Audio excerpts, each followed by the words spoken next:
Hello, Mike. It's so lovely to see you. How are you today? I'm good. Thank you. How are you? Oh, I'm really good, thank you.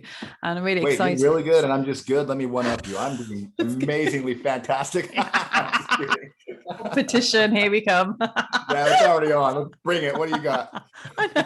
But hey, you are the Power Life Principles guru. So who can be more amazing than you? And I'm really excited to learn about your principles and just about your life story and how far you've come. I mean, you were homeless at one stage of your life, and not only that, you've also overcome a lot of drug and alcohol addiction. And this is why I've been so excited to have you on my show, because I just feel like every story is so unique, and especially when you come such a long way to where you are today. I just feel that your words of wisdom and however you can share the value of your story, it's going to inspire so many of my listeners, and that really truly inspires me.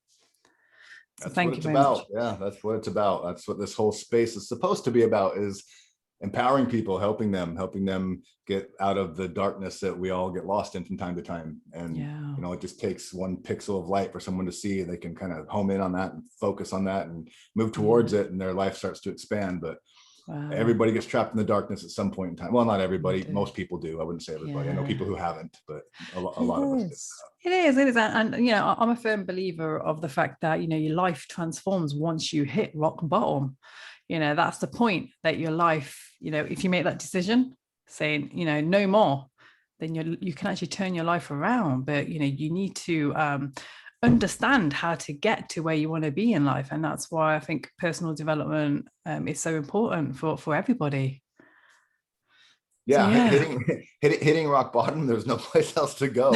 So Exactly, right. kind of I know. you're kind of out of options at that point. You either just stay there and Yeah. rot away and die, or you figure it out. That's where I was at when I did it. Wow. I was kind of at the bottom of the barrel. So yeah. Wow. Yeah. And I'm Yeah. looking forward to exploring more about, your emotions whilst you were there. And I understand, this is a story that, you've told already, but it'll be really good to get your kind of story on my show live so that everybody Yeah. can hear it, from you.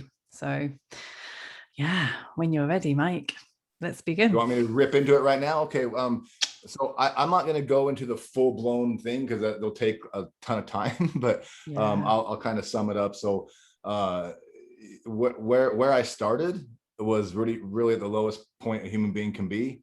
Mm. And I'll get to that point in a minute, but that's kind of my saving grace. And I did all this transformation without knowing there were people like me in this world, without knowing there was anybody that helped or taught with this stuff. It was basically me and Wow. nature and a need to figure it out or die. That was where I was Yeah. at. So Wow. um, yeah, I started doing drugs and alcohol when I was 12, and kind of to get away from some abuse and my mental image, which was planted in there, that was not good. It was not good at all. It was, Wow. you're worthless, you're a piece of crap, you suck, you're a loser, you're never blah blah blah blah. That's what I believed about Yeah. myself, is what I heard my whole life. So obviously that's not very, doesn't feel very good, and it causes pain, especially for a kid.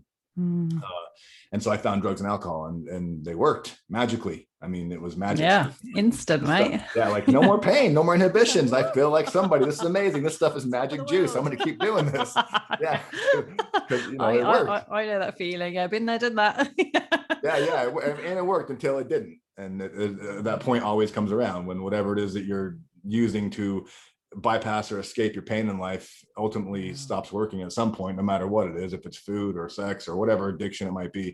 Mm. um, it ultimately stops working. And when it did for me, I was 16 when it stopped working for me. And I won't go through that whole story, but I checked myself into a rehab center at 16.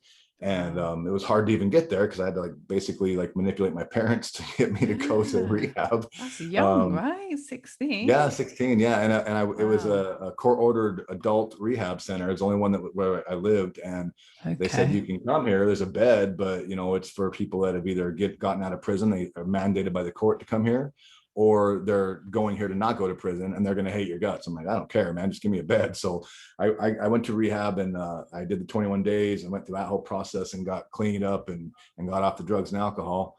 Started to do their stuff and their program and the 12 steps and all this business and the meetings and all the sponsors and all that stuff, which was helpful. It worked. It helped me. You know, there was a support system I never had before, so it was helpful. Yeah. But at some point in time in there, I was like, man, there's more to life than just coming here twice a week and drinking 2 pots of coffee and smoking 3 packs of cigarettes and bitching about life. There's more to life than this. There's gotta be more. This can't be the end game for all of us. And so I kind of just said, I'm done. And they're like, you're going to die. We're going to find you in a gutter somewhere. And ironically enough, I'm the only one that stayed sober in those. So negative, right? Oh my goodness. Yeah, it was just, you know, and I get it. You know, you need to be where you're at. And as something, if you're at a low point, you're really not able to access or reach higher levels of awareness and thought. You just can't do it because you can't go from step 1 to step 100 in one jump. It's a successive progression, right? Yeah. So that serves a point to help people get there. And for me, it was just time to go. And so I did. And then my counselor and my girlfriend, one of the people I trusted, decided to hook up and betray me in that way. So that was kind of crazy. Okay. And I just got to, it was rough. I mean, I was just pretty alone. All of my friends had already gone back to doing drugs and alcohol. And I was just kind of alone.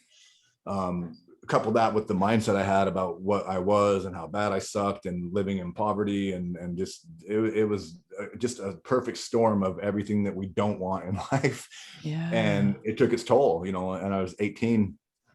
And I found myself on a bed in a house I was just staying in, kind of flopping in. And I just looked around and I was just so distraught, so devastated, so confused, so alone, so scared. Wow. Didn't know where to go, didn't have anybody to really talk to. And I just kind of like put my face in my hands and my knee or my elbows on my knees and started crying and looked under the bed and there's a 357 Magnum gun. Oh, goodness. And I looked at it and I'm like, you know what? I grabbed it, I picked it up and I looked at it and I'm like, if this is life, I want my money back. This is bullshit. Wow. I don't want to live like this. I mean, I was just in so much this chaotic shitstorm of, can I say shit? What's this rated? Yeah, no, it's over 18. Don't worry. Okay, we're good. Okay. All right. So yeah. Good. I don't filter myself very well anyway, but hey, be authentic, right? That's what we believe. Yeah, I am. Literally what you see is what you get. This is what you can see anytime, anywhere.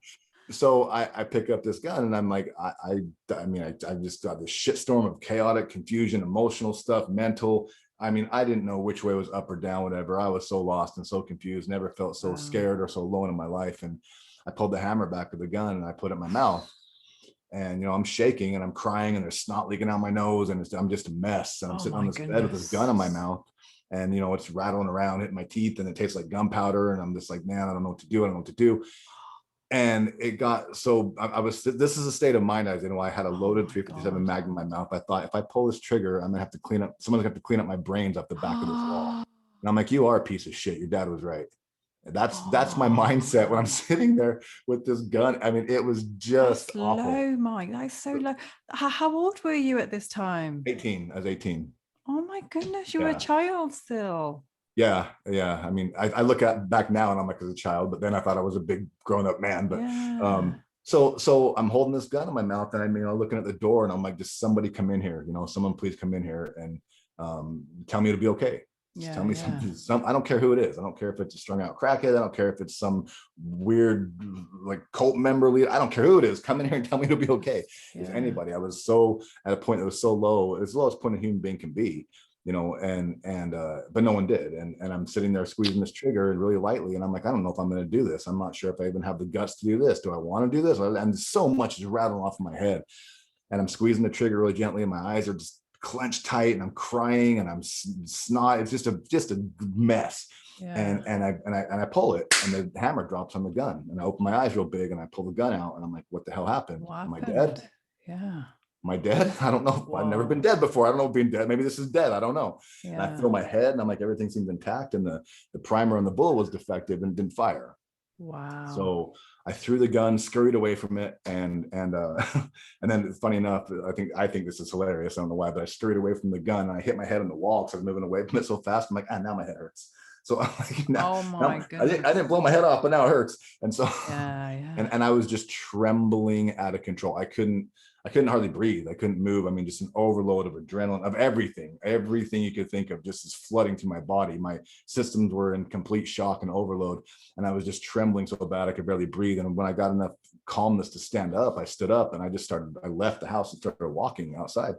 And I walked for, I don't know how long. I have no idea how many miles or how long it was, but I ended up, where I lived was like just kind of a ghetto, crappy place. And I ended up being by a highway, and there's a old billboard there. And they used to have, before all this fancy LED stuff, they used to have these old incandescent lights that kind of shined up, illuminated. Yeah, illuminated. Yeah, that's fine. I'll make up my own damn word. Shine. Don't worry, we know what you mean. It's fine. Yeah. There's this light shining on this billboard, and it was all crusty and gross, and it was like, had this orange hue to it, and it just calmed me down. I just kind of like looked at that light, and it gave me a focal point, something outside of myself I could focus on. Yeah, because all this stuff was, I couldn't pin down a thought. It was just erratic as crazy as could be.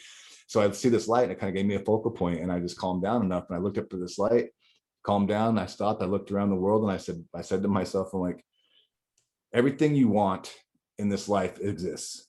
Yeah. My biggest dream was to have a family, and because I really didn't have a loving family growing up, and I wanted to have a family, a nice, loving, tight family, which I've done that successfully. I've raised 2 adult children. I have a granddaughter, and that's been amazing.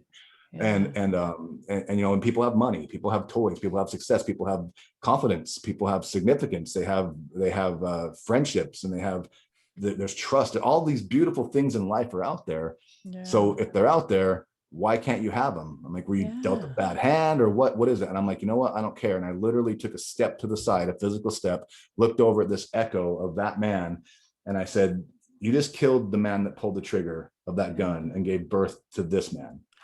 Who is he? I have no idea. I'm the same asshole I was 2 seconds ago. Only there's a difference. I didn't know what I was doing. I didn't know how to do it. I had no idea what I was going to do, but I made a decision to go through this life and figure out how I work, how my mind works, how my heart works, how my body works, how I work in this world, how I work within nature. I'm going to figure this out, or I'm going to die trying. That's it. Right. That's my options, because I'm borrowed time now. I'm like, all right. And so I did. I set up on this massive path and mission and quest, whatever, to kind of figure out how I work. And in the process of doing that, I didn't have books, I didn't have mentors or coaches. I didn't know they even existed. I had no idea any of this even existed at the time. I was literally poking sticks at nature and like, what does that do? What does this do? What happens when I do this? And I would become self-aware, like, what am I thinking about? And it was always at first something about how shitty I am, you're stupid, you're worthless, all that. That's happening at first because that's just what's in there. I didn't know how to change it yet. So I started just to analyze everything, and I became really self-aware of how I was feeling, what I was thinking about, what it did, what it lit up in my body, all of these different things. And for months and months and months, and then years and years and years, I just kept doing this. And over the course of that process, that's where I didn't invent, but I discovered what are now called the Power Life Principles. And it's the basic fundamental universal principles that govern all of our lives. And we all work the same way. I mean, people are like, no, we don't. Yes, we actually do. We all work the same way. Very different experience for every single person, but we function the exact same way. And so I got to the core of how we function. I'm like, well, how do I adjust this? How do I recalibrate this? How do I change this? How do I change how I think? How do I change my self-image? How do I change my emotional capacity? How do I reach my capacity? All of these questions. And I just became my own guinea pig. And over the course of a few years, I started to make progress. It was a long, hard road. And I didn't have any names for this stuff yet. I just knew if I did X, Y happened. I didn't have like names for it and stuff. I didn't know any of that, but I'm just doing this stuff, and I kept doing the things that worked and then discarding the things that didn't, and ultimately hone them down into their most simplistic, basic, elemental form. And that became the Power Life Principles. And that's what's governed my life since. And since then, I mean, I've done all kinds of crazy stuff. I mean, I'm a #1 best-selling author. I've spoken on stages all over the place around the world. I've had multiple $1 million businesses, blah, blah, blah. My biggest dream in my life came true. I created a beautiful family. I've made a dent in the world in terms of empowering people. All the things I wanted to do, I've done, and I can do more, but I've achieved all those things because of this. And in the process of doing that, helped thousands and thousands of people around the world do the same thing. So, that's the shortened version of the story, really, where it led and how it got there. Wow, that's powerful. That is really powerful. And like, so your book, I mean, is it available out there for people to purchase? It is on the in the whatever digital version of it is. Yeah, yeah. The physical book still, I mean, I have boxes of them. I have books everywhere, but Yeah. it will be soon, because we just had a problem with the thing, so my team's figuring that out. But yes, my book is available. Wow. And I just think it'll inspire so many people. And I love how you you focus a lot about like the needs, because again, this is from my own teachings of Tony Robbins, the 7 human needs. I don't know if you've done any training with him, or I haven't actually, but who has been your kind of coach or your favorite personal development guru? you ready for people get so freaked out? I don't have one. Oh, I never had one. I never had one. I never studied any of those people. I didn't even know they existed. I developed it all on my own. wow. And then I read my own book. Like, honestly, I read my own book because it's so fundamental. And as I grow and change, the way I perceive and receive these principles, and how the meaning I ascribe to the stuff, it grows and changes too. That's the beautiful thing about the Power Life principles, is they wrap themselves around you and contract and expand with you. And it's not something that you really need to learn. When people learn this stuff, they figure out what it is. There's an inherent familiarity, like this eternal familiarity with this stuff, because it's just how we work. So I cut through all that, all the complication, all the mystique, all the voodoo. I don't even subscribe to that. I actually can't stand it, because I've watched it hinder people's lives for decades. They're trying to figure out this complex stuff, and I'm like, it's not complex, it's simple. But our minds are like, no, it can't be that simple. Well, that's a trap. It is simple. Doesn't mean it's easy. It does not mean it's easy. A push-up is simple to do, but if you haven't ever done one and you're not strong enough to do it, shit's not easy. It's hard to do, but it's simple. All this stuff that we do and transforming our lives, it's all very, very fundamentally simple, but it's not easy. And so people like want to complicate it so they can kind of bypass the work, because the work kind of sucks sometimes. Because people talk about this there's all this stuff out there that kind of makes me cringe, but like effortless transformation. I'm like, what the hell are you talking about? You obviously have never gone through it or done it. If you're saying it's effortless, it's more like turning into a werewolf. It's like just breaking and cracking and like all kinds of shit's going on. It's not effortless at all. It's if it was, everybody would just be perfect. Everybody would be fine all the time, and it's not the case. Totally, absolutely, I know. And it's like I've been seeing a lot about the personal development industry, and just how it's become so like, they call it toxic positivity, because it's just and it's all just very money making. It is a multi-billion-pound industry now, right? So and it's funny because people always like shun the negative. They're so scared to think anything that they deem a negative thought. Negative bad. I'm like, really? Is it bad? Is it really bad? Tell me why it's bad. And they say, because they start bringing in shit like quantum physics. Like, you don't understand quantum physics. Stop it. I've had 2 quantum physicists in my trainings, and they're like, we don't even understand quantum physics. You don't understand quantum physics. Stop acting like you do. And they use quantum physics and this law of attraction business and all this stuff. And if you only do that, and I'm like, hold on. If you think negative is so bad, go to your car, unhook the negative terminal, and try to start your car. Wow. Nothing. Because negative and positive are elements of duality. I know. And you need that to complete the circuit so you can have the power flowing. You need both. Exactly. And so and it's like, we need bad days to appreciate the good days, right? you have to have that contrast to be able to even get new ideas and new expand. That's what nature does for us, to keep us moving, keep us in motion, so we don't atrophy and rot. Like, my goodness, we have to keep in motion and keep moving, because that's what's everything in the universe. It's energy. What does energy do? It moves. And when you contain that and stop it and try to make it stop moving, it just gets like that putrid shit part in the river that all the mosquitoes go to, and it just kind of sits there. It's not really moving. It's kind of stagnant. It's gross. And it doesn't feed life to life. And that's when people start to get apathetic, and they start to get depressed, and they start to feel overwhelmed and all this stuff. And they start to feel no sense of purpose, because they're not living their purpose, which by the way, we all have the same purpose. And people always again freak out. No, we don't. How dare you? I'm unique. I'm not, but we do. We all have the same purpose. If you look at the human construct and what human beings are and how we're built and the function of us, we are built to create. We are creating machines.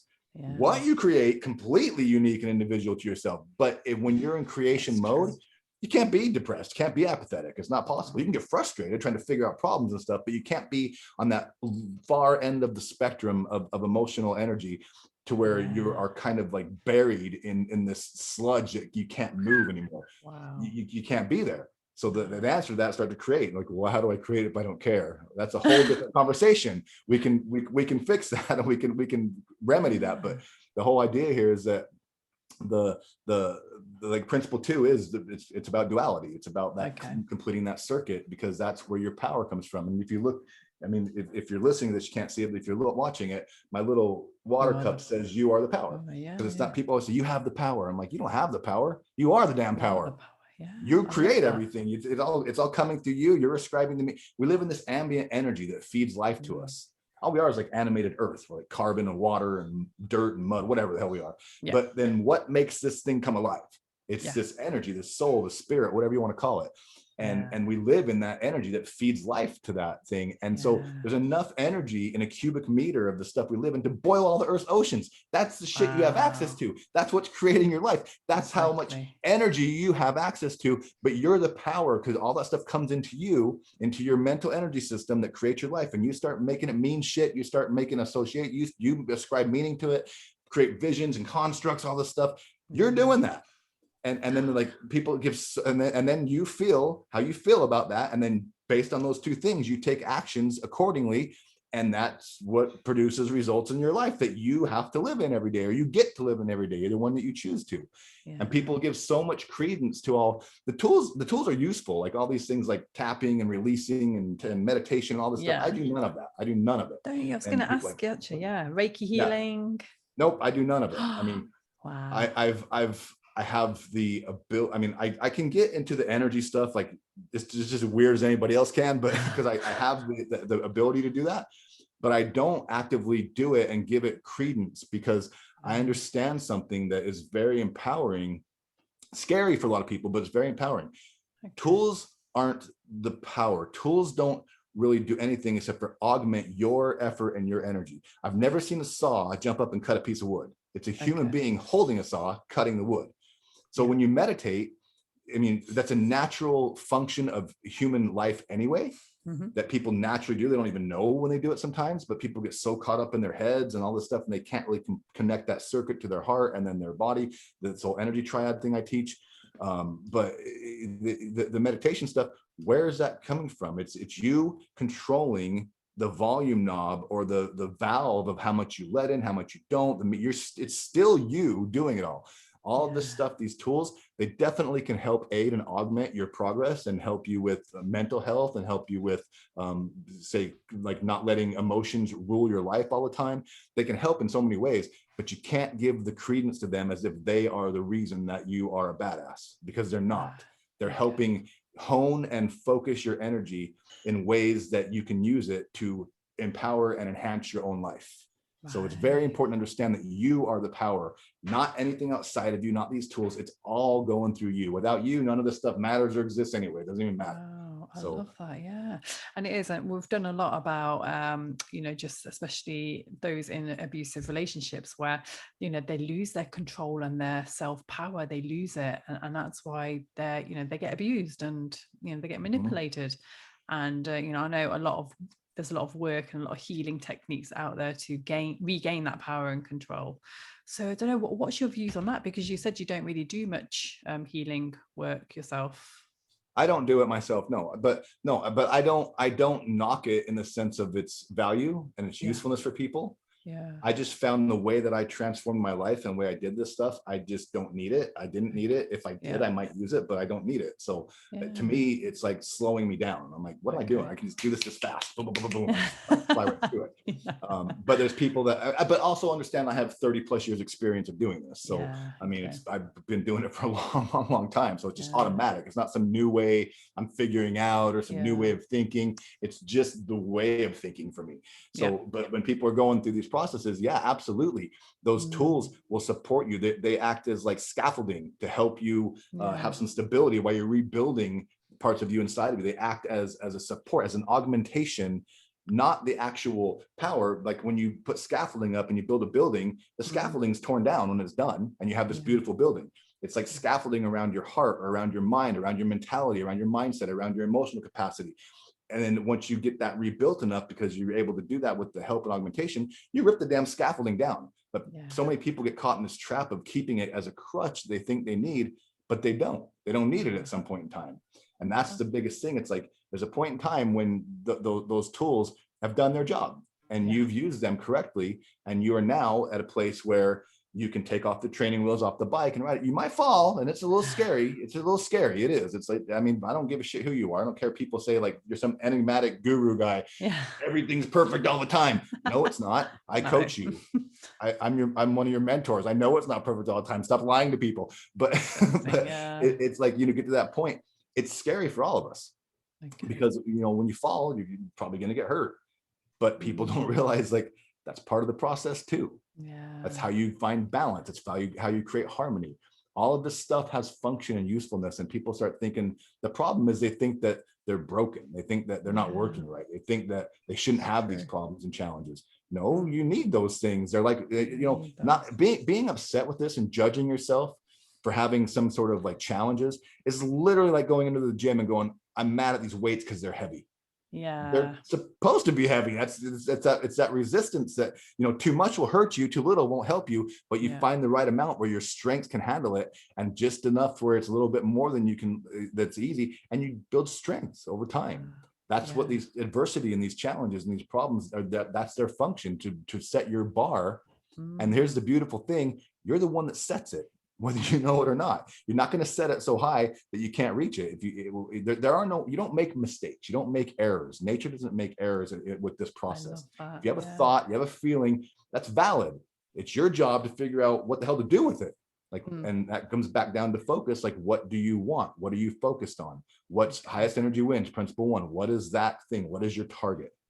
And then when you have that, you can use all of this stuff to help you get to that point, and you have this kind of North Star that you can always look towards, because you're going to get derailed. You're going to get life's going to slap you in the face, and you're going to have a bad day with relationship issues. Like, you're going to miss the person. You're going to remember all the great things that they did, and all the beautiful times, and all the like the special things they said, and you're going to go, God, what the hell? You're going to forget all the bad stuff. So you're going to have those days. You're going to oscillate back and forth.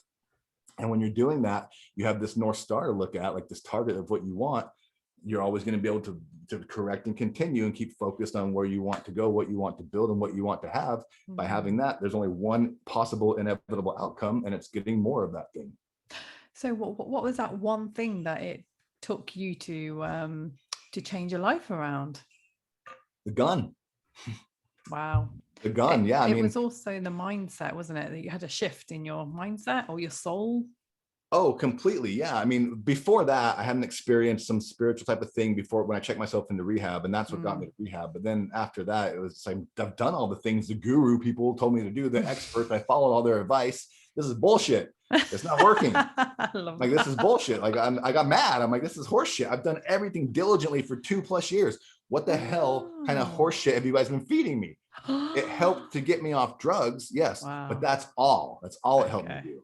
I still have the same. I still looked at my life. I'm like, well, now I'm looking ahead of my life. There is no hope. There's no family. There's no happiness. There's no success. I'm going to be a loser the rest of my life. I'm going to feel like this and think about myself the rest of my life this way. What the hell? But now I don't have drugs and alcohol to even numb it out. This is bullshit. So that's what happened with the gun thing.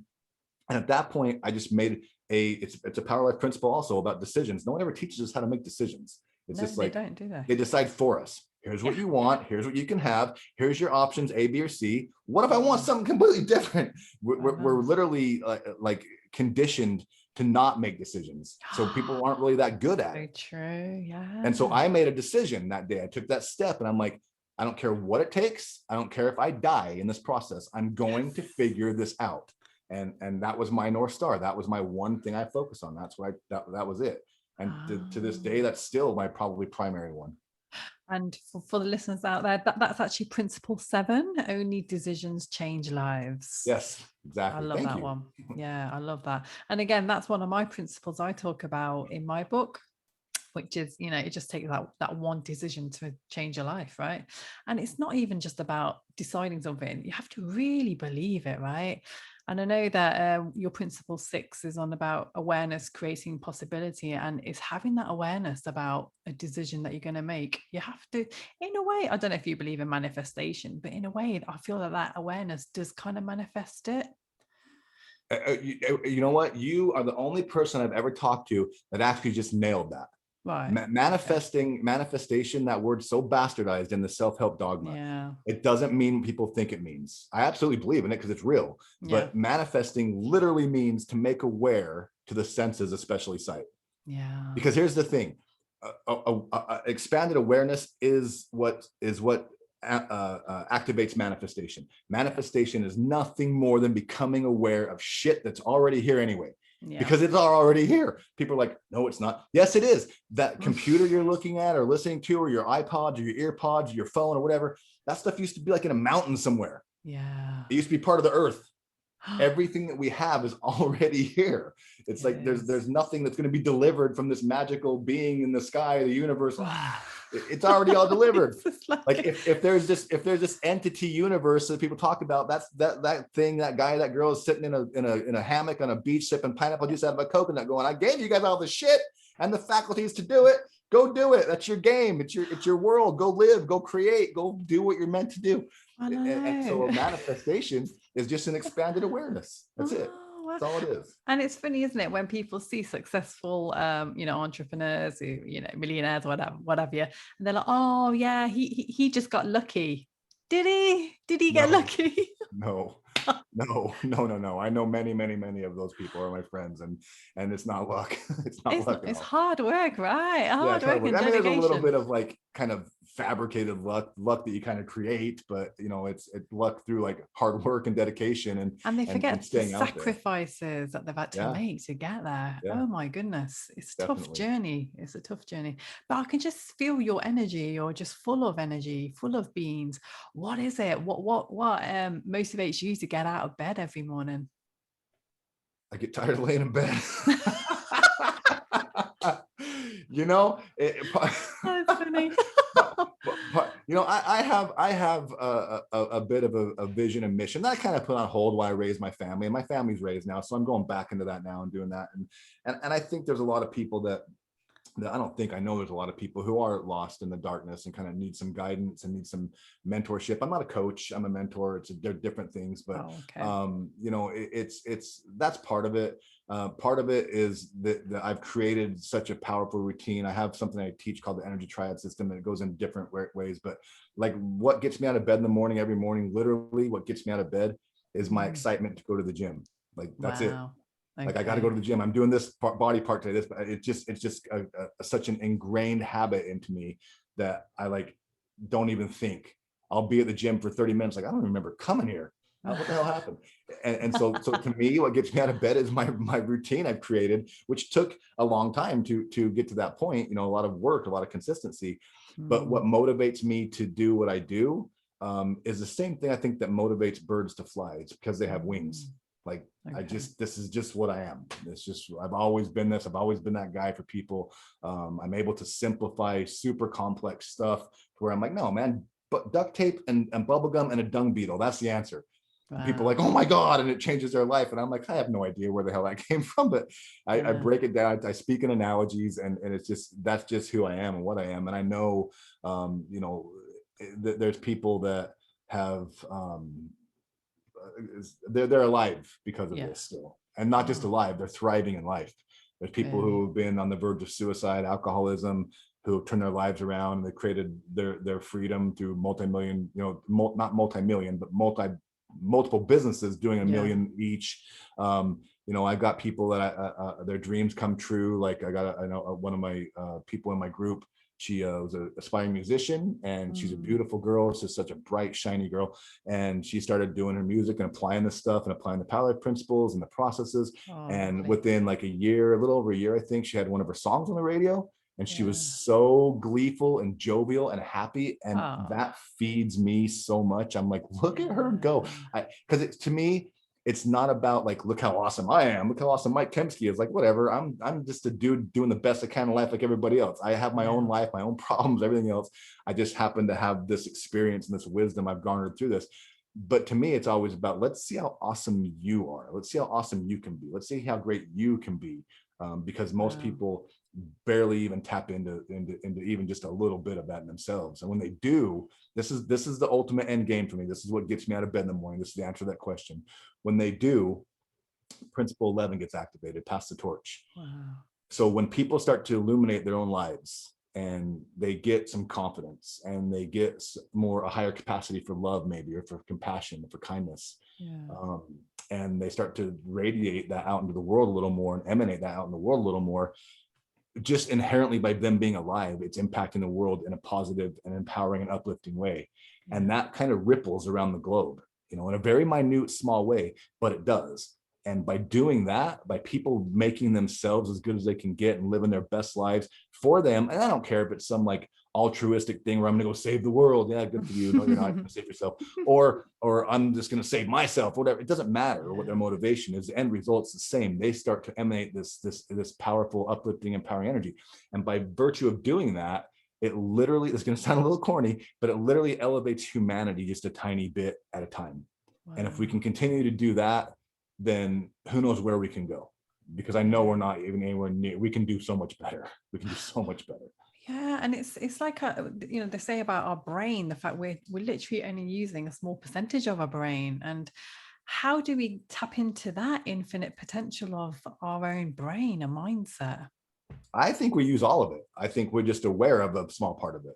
I mean, because there's so much going on in there that we don't even understand or can comprehend yet. Like one of my friends has a PhD from Harvard University in the topic of enlightenment, and which is weird. Yeah, PhD in enlightenment. I'm like, isn't that kind of an oxymoron? Right? Education. Yeah, but he's interviewed all kinds of people, like the Dalai Lama type people, all this stuff. Oh, wow. And he's had access to all this technology, fMRI scans and brain scans, and what happens when people reach this state of enlightenment, which most people have no idea what that even means. They think they do. They think it's this big fireworks show of like rainbows and shit. It's not, but either way, we talked about this, and he showed me some of the imagery and stuff, and we're using probably most of our brain. There's probably, I'm guessing, I don't know, I'm just speaking off the cuff here, but I'm guessing that there's probably some that's kind of sitting in there in reserve in case like some other shit short circuits, it can like kind of take its place so things function right. But I think we use it all. It's just we can't see past can't transcend the human interaction with our brain to go into the metaphysical space, which is a real space, but people take that way too far. It all gets like all mystical and like unreachable and unachievable. That's where you can like blink and make money, and like, no, what the hell are you talking about? You can't do that. But so our brains are doing their job. That's the thing about humans. If you look at people, they're like, oh, I'm broken. No, you're not. You're working exactly as you're designed, and look how badass you are. Look how fucked up your life is. Like that's because you did that. That's your it's you doing that. You're badass. Look at how good you are at this. How about we just flip the script and go to the other side of that and change trajectory and go to the other way and watch how different it can be. Being the exact same person you are right now. Nothing's broken about you. You're working perfectly. If you don't like your results, don't attack the machine. Don't attack like the printer if it's printing out shit you don't want it to. Put a different picture in it. You don't beat up the machine, the creation machine. Don't start talking bad about yourself. Just go, you get mad at your results. Like, I don't like this shit. Good. What do you like? That good. Let's go there. Let's not kill the machine and beat it up and break it. These things are beautiful creation machines, powerful. People are amazing. Yeah. Oh, wow. Not to say that they're not annoying too, because we all know that. Everyone's like, you have to put that caveat in. Like, people are beautiful and amazing. Everyone's like, dude, don't tell me you don't get in rush hour traffic. Oh, I do. I get in rush hour traffic. What are you doing? I mean, we all do that. So let's just not play games and act like we're all like super whatever. Yeah, we all do that stuff sometimes. It is. And it's that victim mentality, which is, one of the reasons for the title of my show and my book. It's just getting away from that victim mentality, because, oh my goodness, I carry that around with me for decades. And I just look back and think, poor me, Yeah, I love Get it. the violins out. It's like, no, it's a beautiful moniker, title, logo, whatever statement that you have. Victim to victor. It's the most powerful transition people can make, because oftentimes people don't even realize that they're being the victim. They fight for their limitations so much. And it becomes so ingrained with them. It almost becomes an addiction. No, it does become a biological addiction. They don't want the solutions. No. They want the problems fed, because that gives them their identity. It gives them meaning. It gives them purpose. It gives them significance. It feels like shit, but it still feels full. Yeah. You know, it's like eating a bunch of bad food. You don't feel good about it, but you still feel full. So you feel like you ate something. So that a lot of times people don't even realize that they're being that, because it's so scary to really honestly look at yourself and go, yeah, this isn't really that. No, this isn't true. I can change this and be accountable. It's self-awareness. It is. I think that's one of the most biggest transformations anyone can make. It's just becoming self-aware. Yeah, absolutely. Sounds simple. That's the starting point of all of it, really. I mean, until you're self-aware that there's something that you don't like in your life, something you want different or want to enhance or remove or add, there's no the cycle, the process won't start. The transformation process can't start. That's the engine that starts it all up. So you have to start with awareness. Yeah, and I guess that was going to be one of my questions about addiction and just how to overcome addiction. Addiction. Yeah, I was a counselor in youth group homes for kids that were in that throwaway kids like I was. You know, they got on drugs and alcohol, and they got put in the system, and they got tossed away. No one really wanted to do anything with them. But I was a counselor for them for a while. I used to speak at junior high schools and elementary schools about addiction when I first got sober and did all this stuff. And I'll tell you, it's like, as my daughters grew into that age where it's like, I know they're going to explore. I'm not stupid. I know that's going to happen. It's not like my perfect angels aren't going to do anything. They're going to. And you know what? Quite frankly, I want them to. Not shit like heroin and that kind of stuff, but like, go see what weed's like. Go see, have a glass of wine or whatever, but do it in a way that, and I know people are like, wow, how could you be that way? But you have to understand the whole context before you start judging me. So you can judge me all you want, but because my kids are amazing. They're amazing people. They're so empowered. They don't have problems with any of that stuff because of how they were raised. But addiction is a crazy thing. You know, I dealt with it in my life and in my family life with me and with my parents. My mom was a drug addict. My dad was an alcoholic, and I obviously was. And my wife battled with some addiction stuff, and it's a cunning little bastard. Here's how I talk about addiction to make it make sense and make it so people can actually like face it and not look at themselves as terrible human beings, because you're not. No. What happens is like you're walking through this beautiful park one day, and it's sunny, and there's like wispy little clouds, and there's green trees. The grass is like carpet. It's soft. There's kids playing and families having picnics and people playing frisbee. It's like, God, this is like utopia. This is amazing. And here comes this cute little fluffy puppy. Like, oh my God, look at the puppy. Look at how cute it is. And it has no home, and no one's claiming it. So you pet this little puppy. It licks you. It smells like bologna, the little puppy breath. It's amazing.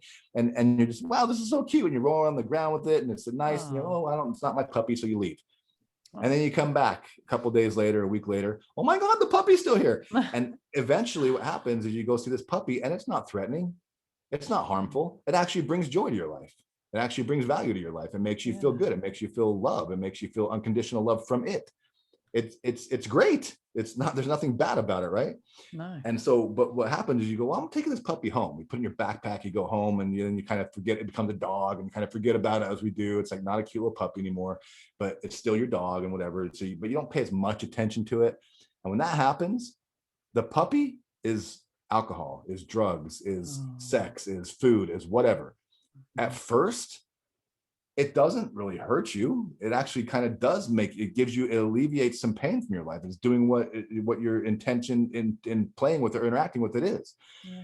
But then after a while, that puppy turns into its real form, and it turns into this ugly ass beast of a monster with like ripply muscles and veins, and it's all green and gross, and it has 8 arms, and it has 8 fingers on each arm with 8 talons on each finger, and those talons have like this numbing agent on it, and it wraps itself around you, and it sticks its talons into your body, into your mind, into your heart, into your organs, into everything.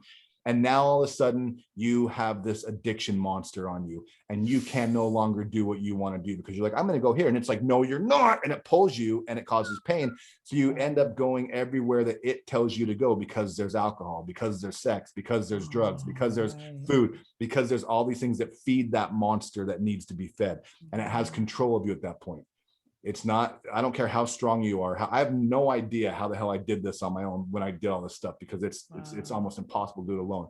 But I've seen people crying their face, sobbing their face off, taking drugs, not wanting to do it. Like, why am I doing this? Why am I doing this? And they shoot the needle up. And I'm like, you know, it's such a powerful thing, and it's so cunning that it comes in like this cute little puppy. It kind of does this nice little thing. Oh, this is safe, it's fun, right?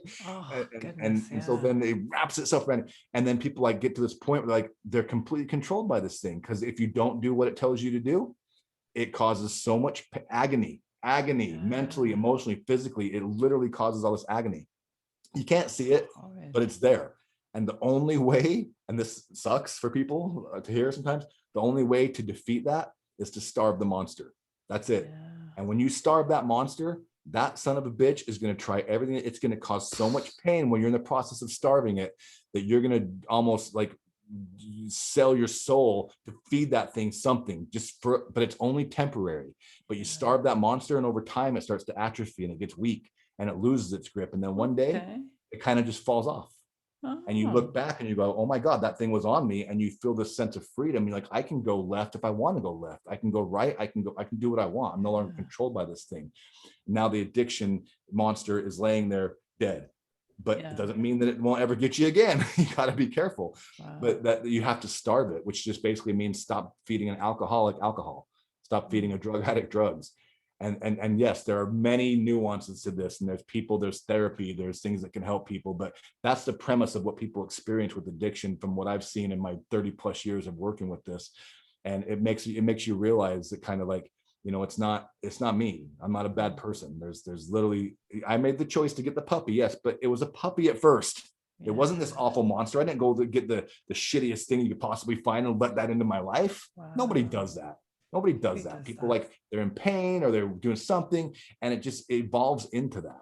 And so no one, there's not like these bad people who are abused or sexually abused, all the things that I've been through too. You know, they're just trying to alleviate some of that pain in their life, and they don't have the connections in this world with other human beings to help that. So you have to find it somewhere, because it's like the core human need is connection.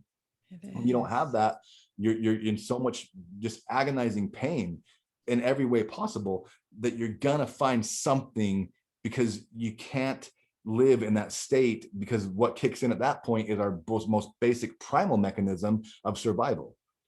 And even surviving in a shitty way, a shitty environment, it's still survival. And that's our most basic primal function as a human being, is survival. So when you don't feed your human what it needs, and your spirit what it needs, and all this stuff, it just goes wonkers, and there's too much pain that anybody is susceptible to this. I've seen people who are super successful in life. They have all their shit together, everything, and they've gone. I mean, I know, I have a friend, I know a guy. He had $100+ million a year business, lived in these great houses, all these nice cars, all the material stuff, happy as can be, beautiful marriage, beautiful family, beautiful daughter, everything's going good. And addiction got him, and he lost it all. All of it. So it doesn't matter who you are. It's not like just some of the bottom of the barrel people or the ones that deal with addiction, not even close. Just because like bottom of the barrel people are more susceptible to it because we're in more pain, but we have less resources to help us, but it's a monster, and you just got to starve it. That's the first time I've ever heard such a powerful explanation of what addiction is. First time. I think that is going to really help a lot of people who I know who are addicted, you know. And I think sometimes for people, therapy, counseling, it just doesn't work, you know, because you have to really believe that you want to change. And I guess a lot of people, they don't know that they want to change, you know. Well, when you go, that's the thing, when you go to the rehab and forced to this stuff, all you're doing is pissing off the monster. It's like, really? Watch this. And it's gonna be like, I'll play the game. I'll play your stupid little game for a couple of weeks. Watch this shit. Yeah, go ahead. As soon as you're out, boom, you're hitting it twice as hard because it's hungry. That's right? Brilliant. So yeah, it has to come from internal. And that's the thing. This is what's so scary for people, because what are we trying to get away from? Pain. But what do you have to actually feel to make this work? Pain. A lot of it. You have to feel the pain of not being free, of being imprisoned and being controlled by something that's not you, and the loss of life that you have, the loss of ambition, the loss of this beauty, the loss of beauty in the world. and you have to feel that pain. That's the only thing that's going to make you like want that shit back in your life, is like the absence of it and the pain of the absence of it. So we're trying to avoid pain. That's why we have addiction, but we need pain to kill the damn monster, because it's a different kind of pain. It's a pain for a longing for life versus a longing to escape life. Yeah, there's a big difference, isn't there? Wow. And and I just think it's going to be a tough road for anybody to just go starkies and just to give up on whatever they're addicted to. You know, I mean, phone, that's a big addiction at the moment, technology. Yeah. That's a tough one. That's a tough one. Because, isn't it? Because in a way, like, it's serving a lot of us, right? You know, we're able to connect with, you know, people around the world, like we are with this podcast, you know, but it's addiction. I find myself looking at my phone consistently throughout the day. Yeah. Never used to be the case before, right? And I do that too. We all do it, but the thing is, like, I've got to the point where I'm like, I might mindlessly look at my phone for like 5 minutes. Like, what the hell are you doing? Look at like, so I'll go to my group and I'll like interact with my people in my mentoring group. I'll do that kind of stuff. I'll make it something that's useful. I'll look up, because I love to cook. So I'll look up recipes and like ideas for that. And I expand my life with it. I'm like, this is a tool and I'm in control of it, then I'm going to control it. It's not going to control me, because there's times I have people, they'll spend like hours playing like Candy Crush or something. Like, what the hell are you doing? All right. Waste it's of a little life. bit crazy. I'm on level 3,462. Oh my God. Do you not have anything better to do? I'm not. No, I don't play Candy Crush. I have no games on my phone. No. Oh, wow. No, thank you. This has been so valuable. And we are coming to the end, unfortunately, but I could literally sit here and listen to you for hours. You're just like so engaging in, you know, the way you communicate your messages. And I can imagine you're helping so many lives out there. Thank you. Yeah, but I just wanted to ask, so how can my listeners contact you? And, you know, if they want you as a mentor? Yeah, I don't do a lot of one-on-one stuff. I do occasionally, but I mean, the best thing to do is go. I have a audio course of the Power Life Principles, and you can get highest energy. This one principle alone has changed people's lives. Highest Energy Wins is the first one. We have a free, you can get that for free. So go get that. I'll give you the website in a minute. And then I lost my train of thought. So yeah, the website is go to highestenergywins.com and get that. And so there's I've completely lost my train of thought. Whatever, highestenergywins.com. Yeah, that's fine. I mean, like, so your links, I can add them in the profile description. So everybody who's listening, you know, you can just follow those links on this description on the YouTube or podcast, whichever platform you're listening to this talk from. And I just wanted to ask as well, you know, what is your favorite quote of all time?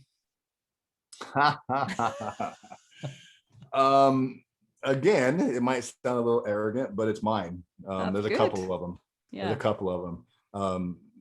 One of the things I talk about is there is no gold in the pot at the end of the rainbow. Okay. The gold's found along the way. So the pot's just a big lure to get you off your ass, to like be compelled to move, because you have to move to go towards it. The gold's found along the way. That's where that's where you find life. And another one is like I like Highest Energy Wins is a great one. And then life. This is I think it's the last sentence of my book. Life was never meant to be figured out, only experienced. Because people spend so much time like, why this, why that, why that? They do. Who cares? What did you experience something? What was the experience like? Let's talk about that. That enriches your life. Trying to figure out why everything's the way it is. It's interesting and it's engaging, but when you just absorb the experience, it adds richness and fullness to your life that people can't even imagine. And it's the most simple thing to do. Wow. I love that. Yeah, it is. And I guess, moral of the story, you have to enjoy the process. You know, if you're not enjoying the process, then what's the point? What the hell is the point? Exactly. That's one more thing. I have to interject this. All this business with transformation and personal growth and personal development, self-help, whatever. All this stuff, it doesn't have to be weird or stuffy or just like obedient and what's that word they use in church? Like where you're reverent, there's no reverence. Have some goddamn fun. Because this is your life. it doesn't work. It doesn't work less effectively if you're having fun and enjoying it. It actually works better. So have some fun. Oh my God, yeah. And honestly, I could talk all day about this, just about the schooling system, just how boring that is. But yeah, we're forced to do it. I just think, really, is that the way forward? Is that what we want to teach our kids? Is that you have to be miserable during your 9 till 3 at school? I love it. Yeah. Have fun. Have some fun. Yeah. And one last question before we sign off. What is your biggest regret?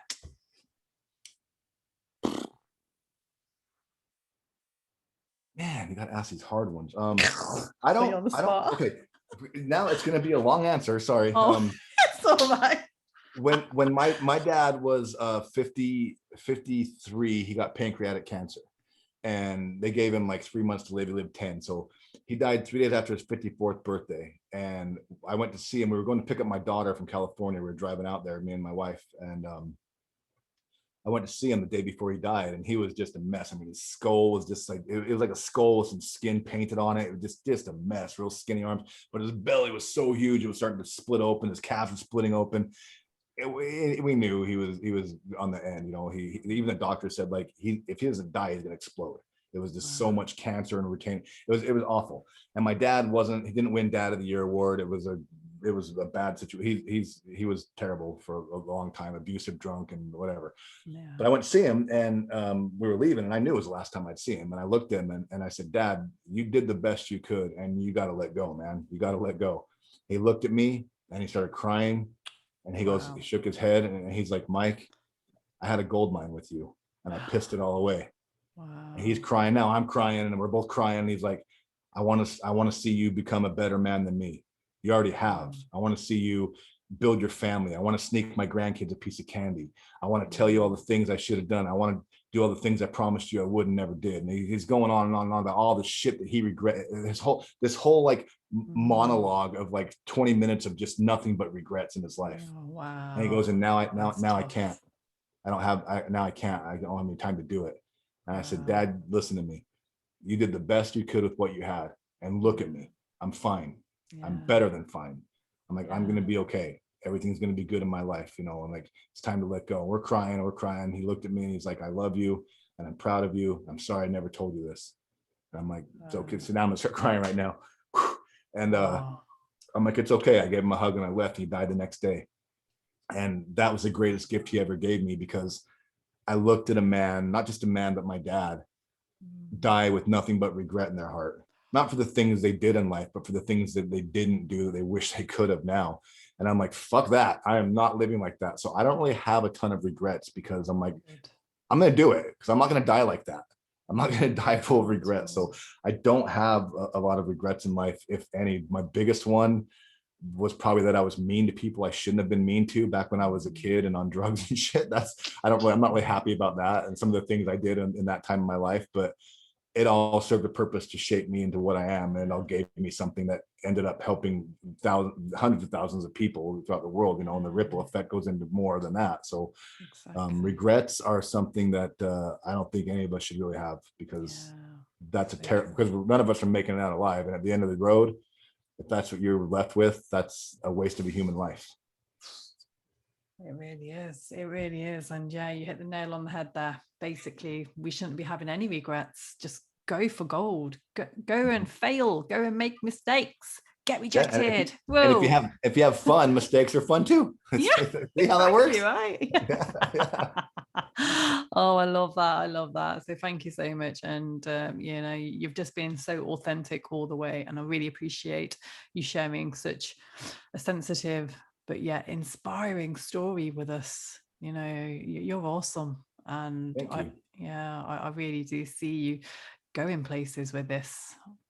Thank you. Yeah, it'll go wherever I want it to. And now I'm ready to go a little further. So we blew up like in 2006, but I was like, no, I'm gonna go back it off and raise my family. But now we're doing it again. So now you're ready to go again. Good. Rocket, here we come. Yes.